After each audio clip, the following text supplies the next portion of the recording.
So when you Danny Reimer at Index did your seed. Yep. You had Greylock, congratulations, do your Series A. Yeah. Kleiner Perkins, Mamoon, formerly of Social Capital, did the B. But Sequoia passed on the B, you said. Yeah, well, actually, Greylock passed on the seed, too. So wow. we have a history of firms that passed us, then all right. backing us later. So you got passed, and they said, hey, listen, what was the reason? Let's go through this.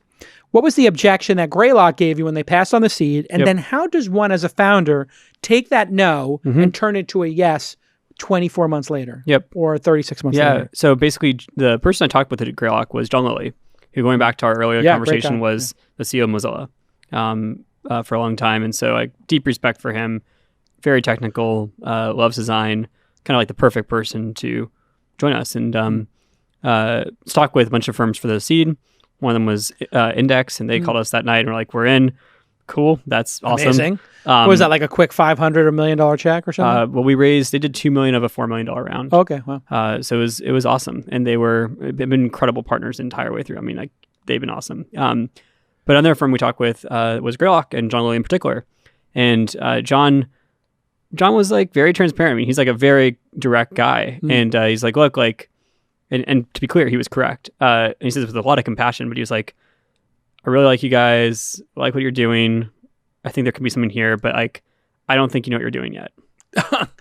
You're not qualified. And to be fair, we totally didn't. Agreed. And not just from a business standpoint, which I mean, we're all learning all the time, but also from a strategic standpoint. Yeah. We just didn't have the right strategy at that point. And so then kind of went to the point of okay, let's just keep talking. And he made it clear that he was down to.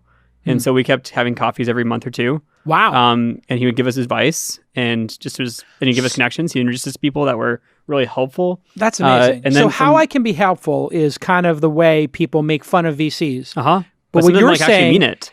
In John Lilly's case of Greylock, he actually did that. He didn't have skin in the game. And he was just helpful. And he was just helpful. Genuinely awesome and helpful. So people hate venture capitalists in Silicon Valley because they think that how can I be helpful is pandering nonsense or whatever, when in fact, it is your firsthand experience. I mean, I think most investors I've met in Silicon Valley, and this is a biased experience for sure, and I'm not saying everyone shares this, but have genuinely be helpful. And also I think the investor sort of personality type often is definitely one that's much more nurturing and wants people to succeed. That's kind of I don't think you make it long as an investor if you don't have that personality type. You have to be of service. And it's if you're not of service and you're the aggressive Shark Tank person or whatever, that's not the thing that actually happens.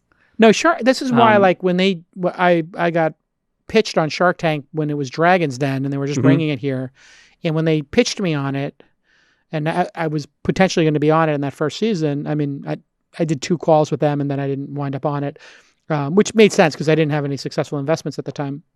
And I said to him, I said, you realize that this negotiation, because I watched the Dragon Den stuff, I was like, this is not actually how it happens. You're not trying to diminish the person and make them feel bad so you can get a better deal.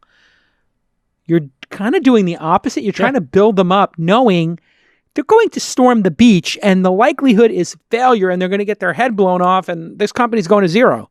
So you're kind of sending them off to this crazy war knowing, so you want to get them pumped up to storm the beach. Well, there's also an incentive for investors of you don't know when the next company's the next amazing company, next Uber, whatever is right in front of you. And so you don't want to piss someone off. Bad for optionality. Exactly. We want the chance to lead the next round or whatever. Yeah, if you were a jerk to Travis during Scour or Red Swoosh, you may have missed Uber. Yeah.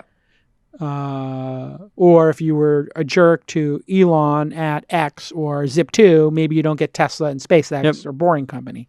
But I've also just had very few experiences where investors are jerk. Most of them have been awesome to me. Yeah. But going back to John, and he was at some point after a lot of coffees, he said, look, if you ever think about raising a Series A, and this is when we're still in stealth mode, by the way. Wow.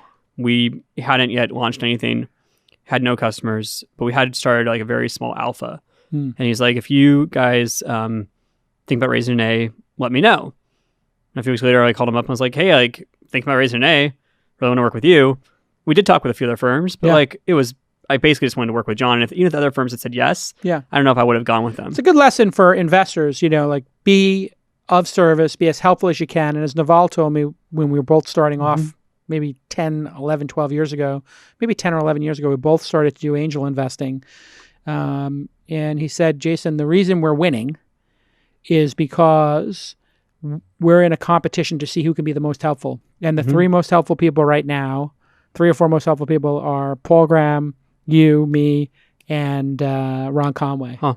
And we're the ones who go talk to founders and write small checks.